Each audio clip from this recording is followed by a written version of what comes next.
Hi everyone, this is Dr. Mike, host of the free iTunes podcast, Psychiatric Secrets Revealed with Dr. Mike, but that's not why I'm here today. This is another Saving Savvy episode, and in this episode I'm going to do a review of the Apple Watch Series 3 with cellular. That's what this little red dot means, that this actually has a little cellular transceiver built into it like a cell phone. And I actually had an Apple Watch Series 1 Generation 2 before this, and the main difference between the two is pretty simple, that this one has waterproofing, my other one did not have waterproofing, it was kind of water resistant, and this one has the cellular connection. But they honestly in many other ways operated the same. So if you don't need cellular, if you don't need waterproof, you might find one of those other watches around for a lot less money. It's going to do pretty much what you want it to do. Of course, people buy these watches for fitness, and this has a full suite of fitness routine kind of apps. You know, it can measure a variety of different kind of metrics on you.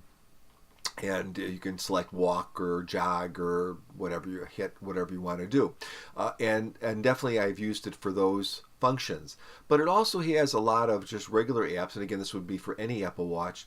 And pretty much if there's an app that Apple introduced that comes packaged on their phones that would also work reasonably well on a watch, it will work. So things like a stopwatch, a timer, the weather, texting, making and receiving phone calls, your calendar functions, all of that is available and works reasonably well, but you have to understand it's on this little tiny form factor here, this little small form factor. But it's great and it's incredibly convenient. What I have found is that a lot of third-party apps that would normally work if you had the phone and the watch in conjunction, if you don't have the phone directly with you, they will not work, and you'll get a little symbol that looks like a phone with like a line, circle line through it. So those are not up to speed. And what's making this watch better this time around for me is not so much even the watch, it's just that things are improving in the Apple ecosystem. So Apple Pay is much more universal than it was even a year ago, and it's great to be able to pay for things just using my watch.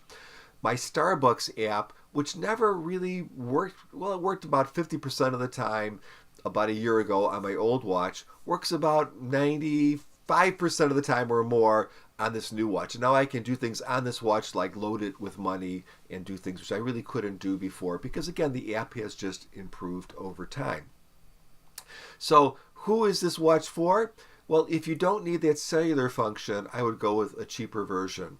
But the cellular function is great when you forget your phone or if you're in a place where you don't want to have a big phone with you. Let's say you're jogging or walking or you're even in the backyard and you don't really want your phone on you because you're doing some work. Well, you're always in communication. If you go to the beach, for instance, and you don't want to leave your phone on the sand and because you're going to be in the water. I mean, those sorts of things would be great reasons for the cellular connection. But you do pay $10 a month for that privilege through your cellular carrier. So I'm paying a little bit extra to my cellular carrier just so I can have this watch function. Now, there were people, I think it's still part of the case, that were saying that if you were going to, if you didn't have your phone with you, so in other words, if you're just relying on the cell connection of the watch itself, you could not text anyone that had an Android phone.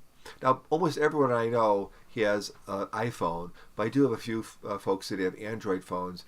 And I think the way it works is that as long as your phone is, let's say, someplace where it's connected to the cellular network, either at home or wherever, even if you're separated, even if you're far away from the two devices, you can still send to Android. That's at least what I've heard. So not as big of a problem as you would think.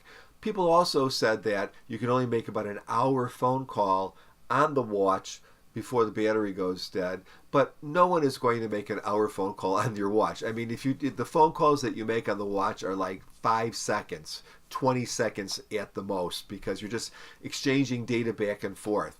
But as far as texting and all that sort of stuff, I use my watch all day, and battery life is fine, and probably I could use it for almost 2 days without charging, although I do charge it every night. So who is this watch for? Well, I think just in general, you have to say who is a smartwatch for, and it's for that person that wants to monitor their physical activity, or they want those additional functions like the alarms and the weather app and the calendar app and all that built in on their wrist. So typically, I'm going to say that's for a person who already is comfortable wearing a watch. So my generation, we wear watches. You go to 40-year-olds, they wear watches. Go to 30-year-olds, not so much watches, even in that generation. So they're used to taking their phone out every 30 seconds and looking at it and checking the time and whatever they have to check. So if you don't like wearing watches, it's silly to spend this amount of money to buy one.